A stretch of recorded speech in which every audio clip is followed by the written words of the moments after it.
बैसाख का पावन महीना दान करने का, पुण्य करने का, सत्कर्म करने का, भजन करने का, कीर्तन करने का, मंत्र जाप करने का, नाम जाप करने का है।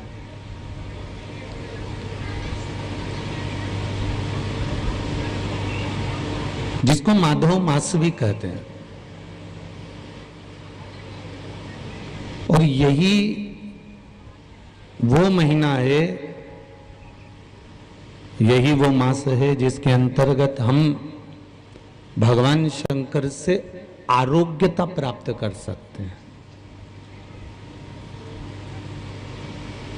भगवान शिव से हम रोग मुक्ति का कोई साधन प्राप्त कर सकते हैं।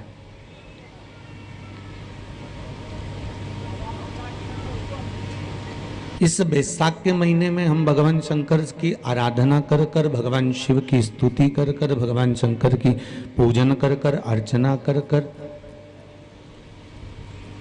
या भगवान शंकर को थोड़ा सा भी कुछ समर्पित कर कर हम भगवान शंकर से आरोग्यता प्राप्त कर सकते हैं। और यही महीना है जिसके अंतर्गत हम भगवान शंकर को रिझाकर भगवान शिव की तप साधना व्रत अनुष्ठान कर कर हम भगवान शंकर को भी अपने घर के द्वार पर प्राप्त कर सकते हैं। ये वो महीना है।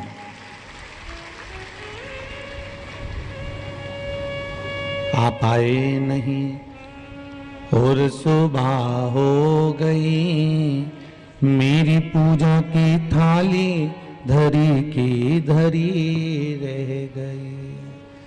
क्यों नहीं आए? क्या कारण था नहीं आने का? क्या कारण था कि भगवान का दर्शन नहीं हो पाया? क्या कारण था कि भगवान से मिलन नहीं हो पाया?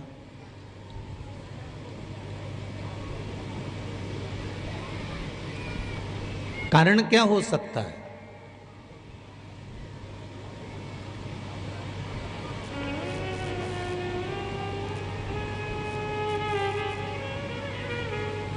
सारी दुनिया के लोग व्रत कर रहे हैं और सारी दुनिया के लोग शिव जी को एक लोटा जल चढ़ा रहे हैं। सारी दुनिया के लोग शंकर भगवान को एक बेलपत्र चढ़ा रहे हैं।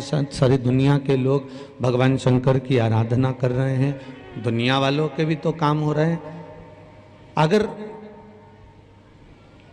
भगवान हमको हमारे कार्य सफल करने में कुछ देरी कर रहा है तो समझ लेना कि कोई कर्म की फाइल बड़ी मोटी हो गई होगी। उसको काटने में, छुपाने में, रखने में थोड़ा समय लग रहा है। हो सकता है।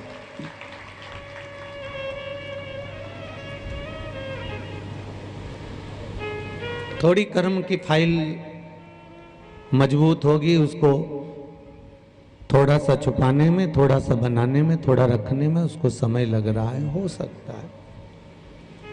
अष्टमी बहुत सुंदर दिवस है। बहुत बहुत बधाइयां महाराज। वो दुर्गा कोई साधारण नहीं है। वो दुर्गा कोई सहज नहीं है। महाराज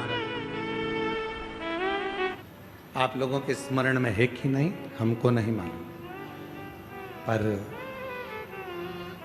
दो माता ऐसी है, दो जगत जननी ऐसी है कि दुनिया का कोई भी व्यक्ति कितना भी टोना कर दे, चाहे दुनिया का कोई भी व्यक्ति कितनी भी विद्या कर दे, चाहे दुनिया का कोई भी तांत्रिक कोई विद्या करने वाला तुम्हारे ऊपर कितनी भी विद्या कर दे, दो देवी ऐसी है जो उस टोना को, उस विद्या को पलट देती है। और यह हम नहीं कह रहे हैं, देवी भागवत कह रही है। देवी भागवत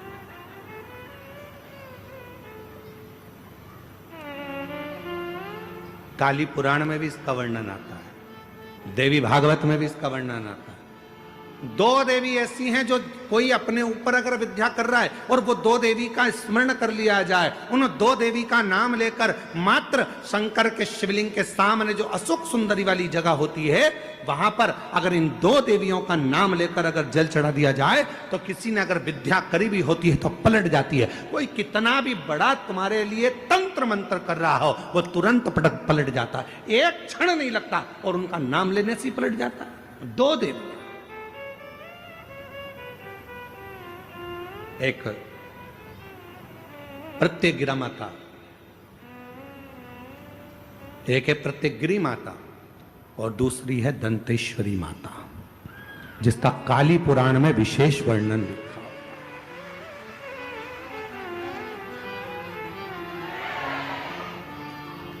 जिसका देवी भागवत में वर्णन आता है। और महाराज प्रत्यगिरी माता का वर्णन स्वयं यहां तक, प्रत्यगिरा माता का वर्णन यहां तक अथर्व वेद में भी प्रत्यगिरी माता का वर्णन और दंतेश्वरी माता का स्मरण यहां तक अथर्व वेद में भी वर्णित किया गया प्रत्यगिरी माता का। काली पुराण में तो है, देवी भागवत में भी है। ये जो दो देवियां हैं, एक प्रत्यगिरी माता और दूसरी, जम के बोलो, दंतेश्वरी माता। ये दो माता ऐसी हैं, अगर भगवान शंकर का ये शिवलिंग है, ये जलाधारी है, माता पार्वती जी का हस्तकमल, और यहां सामने एक मोटी सी लाइन होती है अशोक सुंदरी का स्थान, इधर गणेश जी, इधर कार्तिकेय जी।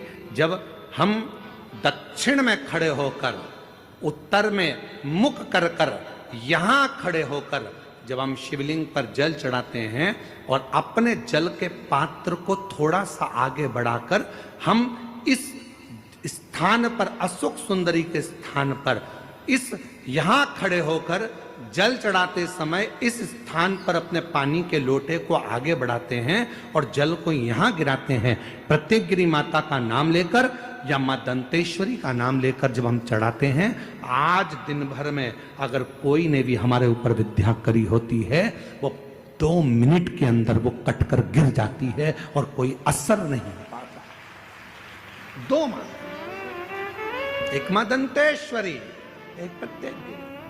आज संपूर्ण जगत जाने ना जाने पर काली पुराण वर्णन करती है, देवी भागवत वर्णन करती है, अथर्व वेद वर्णन करता है कि एक प्रत्यंगिरा माता और एक मां दंतेश्वरी, ये दो देवियां ऐसी हैं, अगर कोई कितनी भी काली विद्या कर दे, कोई कहीं की भी विद्या कर दे, इन देवी का नाम लेकर केवल दक्षिण में खड़े हो और शिवलिंग पर जल चढ़ाते समय उत्तर की ओर मुख कर कर, जहां अशोक सुंदरी का स्थान होता है, यहां से जल चढ़ाते चढ़ाते धार को जो पानी की आगे ले जाता है, प्रत्यंगिरा माता या दंतेश्वरी माता का स्मरण कर कर फिर जल शिव पर चढ़ाता है, फिर प्रत्यंगिरी का नाम लेकर, दंतेश्वरी का नाम लेकर फिर जल चढ़ाता है, उसकी जिंदगी में अगर कोई कितनी भी तंत्र मंत्र विद्या कर दे, उसके ऊपर असर हो ही नहीं पाता, उसी समय पर कट जाता है। ये वो प्रत्यंगिरी। यहां तक वर्णन आता है महाराज, जिस नारी के, जिस स्त्री के रजो धर्म में, रजो धर्म के समय पर कोई नारी कहती है पेट दर्द होता है, कोई कहती है रजो धर्म नहीं आता, कोई कहती है रजो धर्म रुक जाता, वो नारियां जो बहुत उदर से जुड़ी हुई कहीं ना कहीं तकलीफों में होती हैं, अगर मां प्रत्यंगिरा का स्मरण कर कर एक चावल का दाना, भगवान देवाधिदेव महादेव जिस जलाधारी पर, वो जो गोल जलाधारी है, जिस जलाधारी पर शंकर का शिवलिंग रखा हुआ है, उस जलाधारी पर कहीं पर भी एक चावल का दाना या तो मां दंतेश्वरी का नाम लेकर या प्रत्यंगिरा माता का नाम लेकर अगर चढ़ा देती है, तो उस नारी के रजो धर्म से जुड़ी जितनी प्रॉब्लम है वो सब समाप्त हो जाती है। यहां तक प्रत्यंगिरा माता का वर्णन। कोई बीमारी आ गई, यहां वहां ना जाकर सबसे पहले हॉस्पिटल, अस्पताल, क्यों? शिव पुराण कहती है कि हॉस्पिटल में जो डॉक्टर का एक रूप होता है वो शंकर का एक स्वरूप होता है। आप उसको शिव मानकर जब कहोगे कि इसको रोग आ गया, बीमारी आ गई, इलाज करिए। जांच का बोले जांच करिए, दवाई का बोले दवाई का, पर साथ में भगवान शंकर के ऊपर एक लोटा जल चढ़ाकर वो जल का भी आचमन कराते रहो। जब दवा और दुआ दोनों साथ चलती है तो व्यक्ति जल्दी ठीक हो जाता है और स्वस्थ हो जाता है। दवा और दुआ दोनों साथ चलना चाहिए तो व्यक्ति ठीक हो जाता है। महाराज मान लो कोई एकदम एक्सीडेंट हो गया, डॉक्टर ने जवाब दे दिया कि अब तो मुश्किल है, बहुत मुश्किल, बहुत मुश्किल। तब प्रयास करो, बन सके रात्रि के समय हो चाहे दिन का समय हो, कभी भी शिव जी के मंदिर में जाकर एक हाथ में दूध लेकर, एक हाथ में जल लेकर, मां प्रत्यंगिरा का नाम लेकर, मां दंतेश्वरी का नाम लेकर उस दूध और जल की धार को एक साथ शिव पर चढ़ाना प्रारंभ करो और प्रारंभ करो और उसका नाम बोलकर कि बाबा उसको संभाल लेना मेरे भोलेनाथ। बहुत डॉक्टर मना कर रहा है पर तू कृपा करेगा तो वो अच्छा हो जाए, तेरी करूंगा तो वो ठीक हो जाए। कहते हैं कि आप जब भगवान शंकर को एक लोटा जल चढ़ाने के लिए जाते हैं, भगवान शिव को जब आप एक लोटा जल चढ़ाने के लिए जाते हो तो शिव पुराण की कथा कहती है जब लौट कर आते हो जल चढ़ाकर, तो शिव महापुराण की कथा कहती है कि आपका पात्र भले वहां जल चढ़ाकर खाली हो गया हो, पर जब आप लौट कर आते हो तब आपका पात्र खाली नहीं रहता, उसमें शिव की आज्ञा से लक्ष्मी प्रवेश कर कर तुम्हारे घर के अंदर प्रवेश कर जाती है। लक्ष्मी प्रवेश कर, कितना सुंदर कहा है। शिव महापुराण की कथा वर्णन करती है, यदि किसी भी अष्टमी तिथि को 12 महीने में शुक्ल पक्ष कृष्ण पक्ष की अष्टमी तिथि पड़ती है, यदि किसी भी अष्टमी तिथि को अगर किसी ने नियम बनाया 5 अष्टमी का, 8 अष्टमी का, 7 अष्टमी का, एक कनेर का पुष्प शिवजी के शिवलिंग को समर्पित करना, अशोक सुंदरी के स्पर्श करना, और जो जलाधारी होती है, जैसे ये शिवलिंग है, ये जलाधारी है, तो पहले शिवलिंग पर स्पर्श, फिर अशोक सुंदरी का स्पर्श, फिर जलाधारी पर कनेर का पुष्प शिव जी की ओर मुख कर कर, अर्थात जैसे मानो ये कनेर का पुष्प है तो ऐसा शिवलिंग का स्पर्श करते हुए जलाधारी पर जो समर्पित करता है, भगवान शंकर उसके मन की कामना को पूर्ण जरूर करते हैं। एक कनेर का पुष्प, एक कनेर का पुष्प, मां श्रृंगार कर रही है कनेर के पुष्प से, माता सती श्रृंगार कर रही है, पहले जटा का श्रृंगार किया, बड़ा बड़ा। आपसे एक निवेदन करें आज शिव महापुराण के माध्यम से, जितने भी शिव भक्त कथा को सुन रहे हैं आस्था चैनल पर, फेसबुक यूट्यूब पर, आपसे आज एक निवेदन करते हैं, करके देखिएगा। और रोज मंदिर जाते हो, रोज जल चढ़ाते हो, रोज झाड़ू पोछा भी लगाते हो, रोज तुम कुछ ना कुछ जो रोज करते हो ना, रोज प्रतिदिन जो करते हो, कभी कभी हफ्ते में, महीने में एक बार थोड़ा सा बदल कर देखो, थोड़ा सा। रोज झाड़ू लगाते हो, पोछा लगाते हो, आज बाबा का थोड़ा श्रृंगार करो। रोज फूल लेकर जाते हो, बेलपत्र लेकर जाते हो, आज घर पे थोड़ा सा चंदन घिसो, थोड़ा चंदन। किसके लिए घिस रही हो? जम के बोलो जरा, अपने भोले बाबा। थोड़ा चंदन घिसो, वो नहीं, डब्बी मिलती है बाजार में, लोग आग अष्टगंध को ही चंदन समझ लेते हैं और थोड़ा सा पानी में घोला और श्रृंगार करके पोत के बाबा को लगाकर आ गए। ना ना ना ना, ऐसा ऐसा नहीं। थोड़ा 2 बूंद पानी डालकर थोड़ा सा फिर चंदन को धीरे धीरे घिस रहे हो। हाथ की चूड़ी की आवाज उस चंदन में जा रही है, अर्थात दिल से भी कह रहे हो, हाथ से भी कह रहे हो और चूड़ियां भी कह रही हैं, बाबा आपके लिए तैयार करा गया। कभी कभी हम रोज नहीं कर रहे, तुम्हारे पास टाइम नहीं है, हम जानते हैं तुम बहुत व्यस्त हो, इसलिए हम तुम्हारे को ज्यादा, आपने देखा होगा पूरी कथा को उठाकर देख लीजिए, जितने साल की कथा उठाकर देखना है उतने साल की कथा उठाकर देखिए। आज तक हमने बहुत लंबा पूजन का कोई विधान नहीं बताया, हमने बहुत महंगा, बहुत सारा पैसा खर्चो ऐसा पूजन का विधान नहीं बताया। हमने प्रयास करा तुम्हारे घर का लोटा और तुम्हारे घर का पानी और शंकर जी पे चढ़ गया और तुम निहाल हो गए, बस इतना ही बताया। ज्यादा 2-4 घंटे तक तुम मंदिर में बैठ गए और भगवान को ना ना, थोड़ा, और वो भी महीने में, हफ्ते में एक बार तुम जरा बदल कर देखो। कभी कभी एक काम करना कि घर से एक पुष्प में थोड़ा इत्र लगा कर ले जाना और इत्र ले जाकर बाबा के उस पंखड़ियों को बाबा के ऊपर बिखेरना, श्रृंगार करना, इत्र, कभी कुछ बदल कर, कभी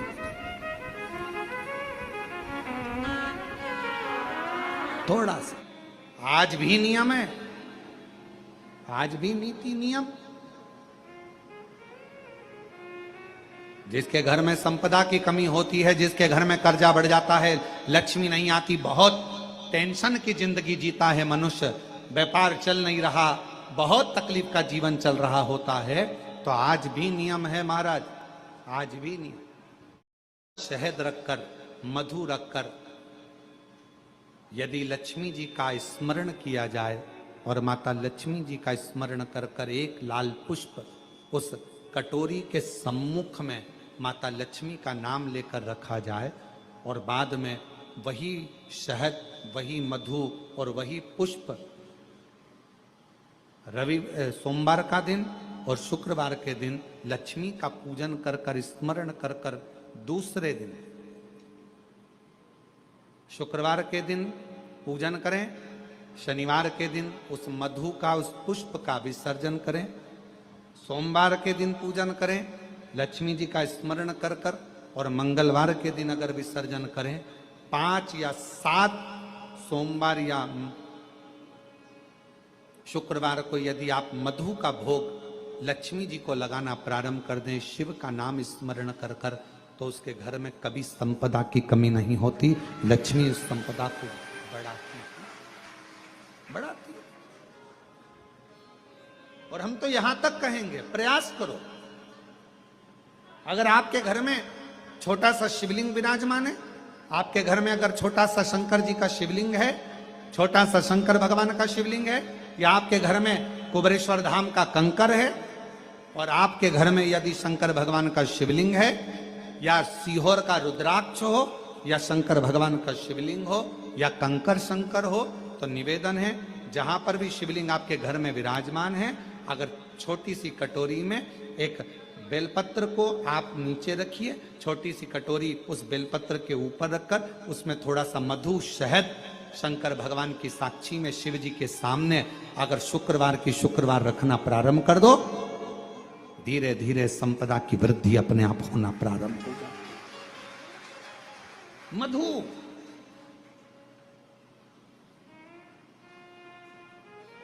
देवी भागवत का यह प्रसंग है, छठे स्कंद का 16वां और 17वां अध्याय देवी भागवत का वर्णन करता है।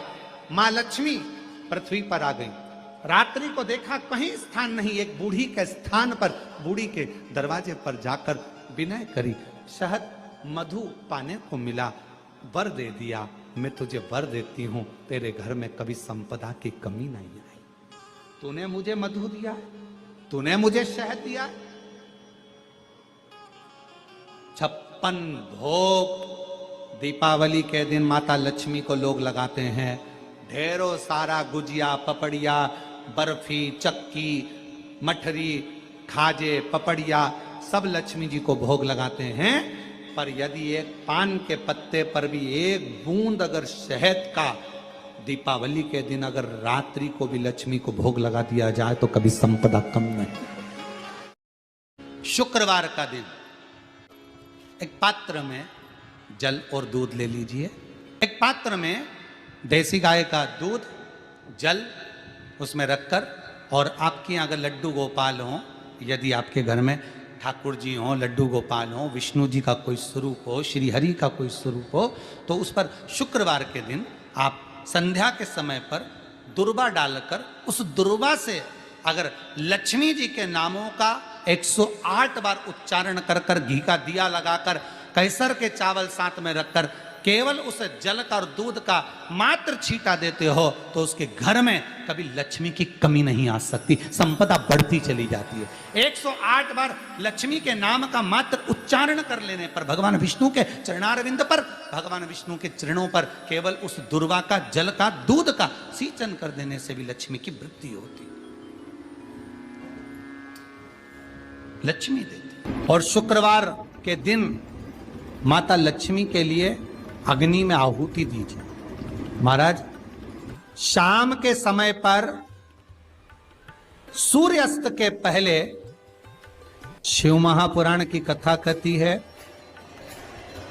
अग्नि पुराण कहती है, नर्मदा पुराण कहती है, लिंग पुराण कहती है कि बेलपत्री के वृक्ष के नीचे, नीचे तो नीचे वो भी जाने दो, यहां तक वर्णन किया शिव महापुराण में तो कि बेलपत्री का जो फल होता है ना, बेल फल जो होता है, कहते हैं अगर किसी व्यक्ति के यहाँ लक्ष्मी की कमी होती है, संपदा की कमी होती है, जिसके यहाँ पैसा नहीं आता, धन नहीं आता, तो बेल का जो फल होता है, बेलपत्री का जो फल होता है, उस फल के गूदे को, बेलपत्री के फल का गुर्दा निकाल लो, सुखा लो, गाय के घी में उसको डुबो लो, और शुक्रवार के दिन माता लक्ष्मी के लिए अग्नि में आहुति दीजिए। महाराज, शाम के समय पर सूर्यास्त के पहले ये जो आहुतियां हम बेले के गुर्दे के फल की गाय के घी में डुबोकर माता लक्ष्मी और भगवान विष्णु के नाम से देते हैं, महाराज 2 या 3 शुक्रवार करोगे, लक्ष्मी की कभी कमी नहीं आती, संपदा बढ़ती है। एक प्रयोग और कर कर देखना, कभी अगर मौका मिले आपको तो प्रयोग कर कर देखिए।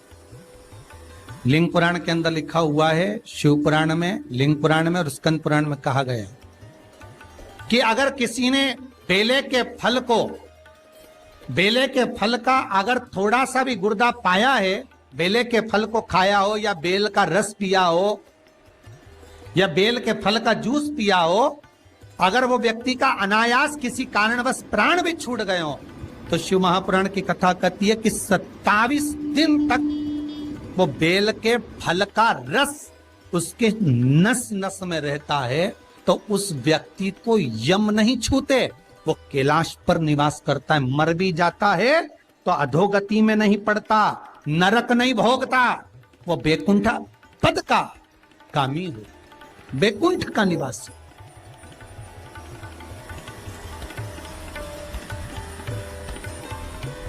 बैकुंठ का निवासी।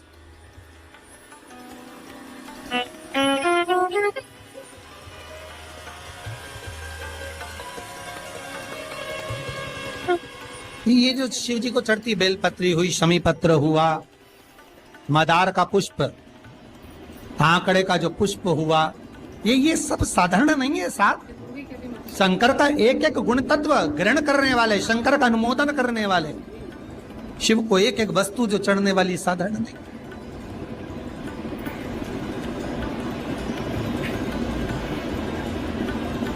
महाराज, हम तो आपसे निवेदन पहले भी करे, आज फिर करते।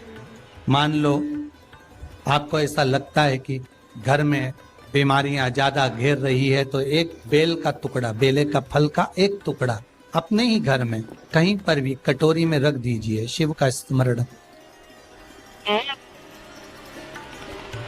सुख प्रदान करेगा। अगर थोड़ा बहुत रोग आ भी गया निकल जाएगा, पर बड़ी बीमारी में कोई फंस नहीं पाएगा, ज्यादा जनहानि नहीं होगी, तकलीफ नहीं भोग पाएगा। शिव को प्रिय है। फिर वही स्कंद पुराण का संवाद आ गया। बेल पत्री के वृक्ष की जो जड़ होती है, उस जड़ के अंदर 33 कोटि देवताओं का निवास होता है। 68 करोड़ तीर्थ बेलपत्री के पेड़ के नीचे रहते हैं। 68 करोड़ तीर्थ मात्र बेलपत्री की छांव में, बेलपत्री के नीचे विराजमान होते हैं। अगर आपके मन में कभी कभी भाव उत्पन्न हो जाए ना कि मेरे को कहीं तीर्थ करने जाना है और अभी मौका नहीं मिल रहा तीर्थ जाने का, अभी तो लॉकडाउन चल रहा है और अभी सब दूर बीमारी फैली हुई है, कहीं नहीं जा सकते, तो जब लॉकडाउन हट जाए, बीमारी समाप्त हो जाए और तीर्थ जाने का मन करे, तो किसी बेलपत्री के पेड़ के नीचे 5 मिनट जाकर बैठ जाए।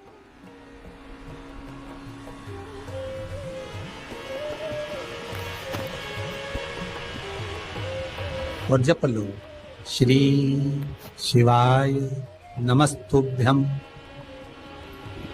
जितने बैठे हो टीवी के सामने प्रेम से बोलो, श्री शिवाय नमस्तुभ्यम। जितने टीवी के सामने बैठे एक बार फिर से बोलो, श्री, साथ में बोलो, आगे आगे नहीं, श्री शिवाय नमस्तुभ्यम। एक मंत्र मैं तुम्हें देता हूं, दुनिया के लोग उसे संजीवनी मंत्र कहेंगे। ये वो मंत्र रहेगा जिस मंत्र का जाप तुम किसी मरे हुए व्यक्ति पर भी करोगे तो वो जीवित होकर बैठ जाएगा। संजीवनी मंत्र भगवान शंकर ने शुक्र को प्रदान कर दिया।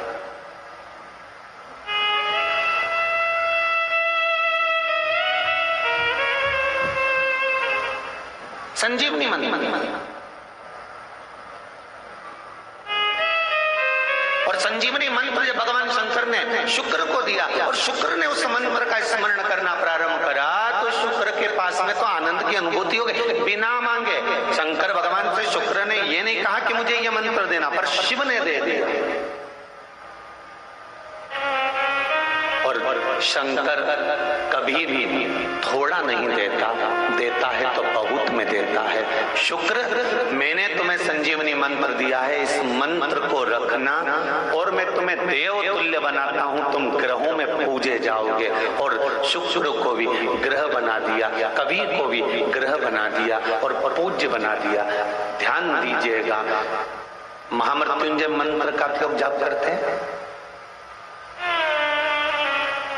कितने लोग करते हैं? जरा हाथ उठाओ। करते हैं? कभी कभी तो करते होगे, रख लीजिए।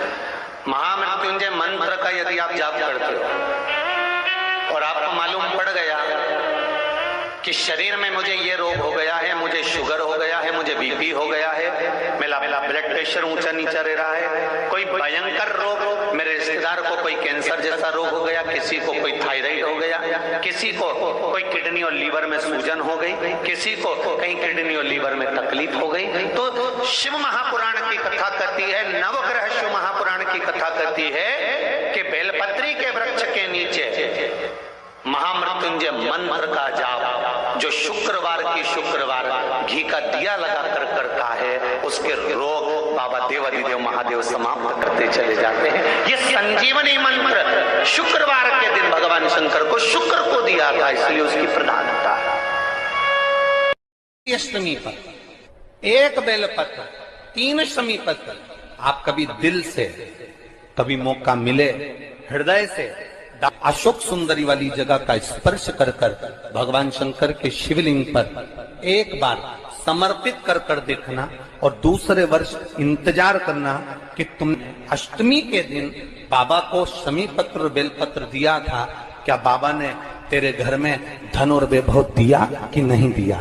जो स्थिति में गाड़ी चल रही थी वो स्थिति की गाड़ी तेरी पार हुई कि ना।